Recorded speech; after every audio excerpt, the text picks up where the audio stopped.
La profession d'architecte a connu de multiples évolutions en réponse aux défis et enjeux qui ont marqué ces 2 dernières décennies. Le prix Pritzker, considéré comme le Nobel de l'architecture, témoigne des tendances et évolutions de la discipline et des sujets qui la préoccupent.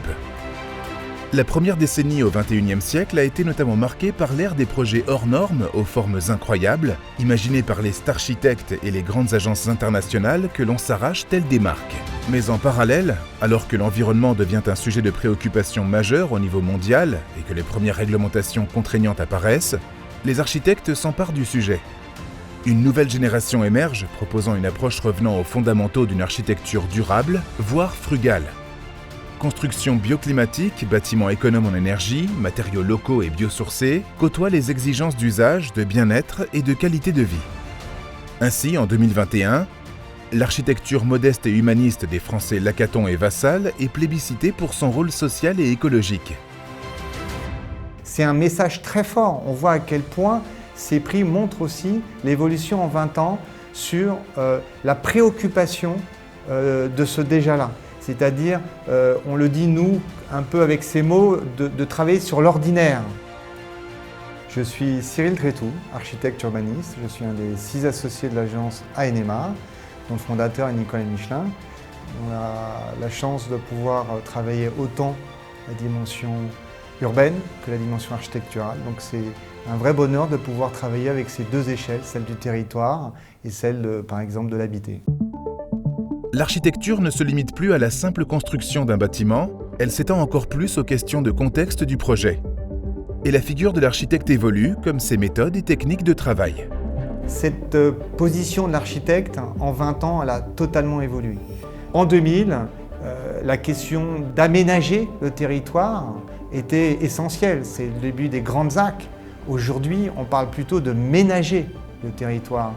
On a une préoccupation qui n'était pas celle des années 2000. On aura peut-être demain, certainement demain, à intervenir sur ces bâtiments de stars architectes des années 90, des années 2000, pour se réinterroger comment les réhabiliter. C'est une vraie question pour nous. Notre génération, je crois qu'elle distingue vraiment cette notion de l'architecte et de l'artiste. L'artiste, il a une liberté qu'on n'aura jamais. La commande, elle aussi, évolue avec l'arrivée des partenariats publics-privés et des conceptions-réalisations. Il y a 20 ans, nous étions 50 à répondre à un équipement public. Aujourd'hui, pour 4 places, 5 places, il y a plus de 120 dossiers dans les marchés publics. Donc il y a une raréfication et en même temps, il y a la place du privé qui est devenue plus importante.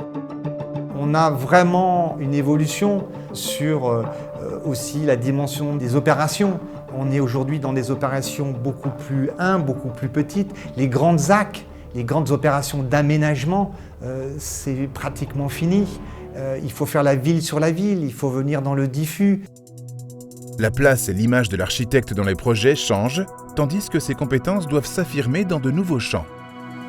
On a vraiment le sentiment que cette évolution, elle s'est faite d'un métier assez, j'allais dire, centré autour de lui-même, c'est-à-dire que l'architecte seul, l'archi seul, qui est passé à l'archi avec. C'est-à-dire on est aujourd'hui dans des projets de plus en plus complexes qui nécessitent qu'il y ait de plus en plus de compétences, qu'elles soient techniques, sociales, environnementales. Et c'est vraiment une grande évolution. Aujourd'hui, répondre à un concours, répondre à un appel d'offres, c'est répondre en équipe, beaucoup plus qu'il y a une vingtaine d'années. De nouvelles compétences de plus en plus numériques. C'est vrai qu'en 20 ans, le numérique a transformé notre façon de travailler avec l'autre. Il faut qu'on soit en capacité d'inventer plus et le numérique nous aide, en tout cas nous architectes, les maîtrises d'œuvre, à penser le bâtiment très en amont, dans une logique d'efficacité, d'efficience, de résilience de nos propres bâtiments. Ce numérique nous a transformés, nous a permis de retrouver ce rôle de synthèse, parce qu'on a un outil extraordinaire dans les mains, en 3 dimensions, qui permet avec nos partenaires techniques, ingénieurs, de regarder très en amont, d'interroger la question de l'entretien, en amont, avant même de venir construire. Mais ce que je voudrais vraiment dire, c'est cette capacité à nous aider dans la phase de conception. Et désormais, plus que jamais, l'usager est placé au centre des projets. Encore une fois, la dimension urbaine est rentrée dans ce métier. La question de pour qui, comment, sur quelle durée nécessite que l'usager, l'habitant, soit au cœur de notre réflexion. Et là aussi, c'est aussi parce qu'il y a une nouvelle génération qui se met à être plus proche des maîtres d'usage, plus proche des habitants, de cette intelligence qui peut nous aider, contribuer à réfléchir différemment. On revient toujours à cette idée. Plus pour l'usager, c'est essentiel. Des espaces plus grands, si possible moins chers, une grande qualité d'intégration, une prise en compte du déjà là. C'est comme ça que je vois cette plus-value, cette valeur ajoutée des architectes. Il y a un défi pour ces prochaines années, c'est cette question de l'industrialisation. Ça fait des années et des années que les architectes rêvent, réfléchissent avec les industriels comment industrialiser. Il y a des expériences qui ont été menées, mais pour nous, ce défi, c'est surtout de trouver une façon de faire moins cher, plus grand. L'industrialisation, ce n'est pas la standardisation. Je crois que c'est important de dire qu'il ne faut pas avoir peur de rentrer dans des normes. Les architectes ont une capacité d'inventivité, de création extraordinaire. Notre travail aujourd'hui, c'est dans un temps long.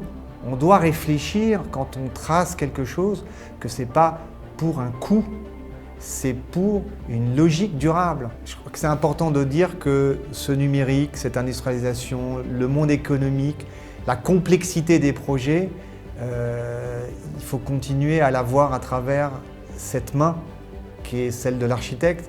Les bouleversements sociaux et environnementaux modifient ainsi les approches constructives. Numérique, impression 3D, préfabrication, évolutivité, cycle de vie, des tendances qui incitent désormais des architectes à travailler différemment, mais avec toujours autant d'engagement.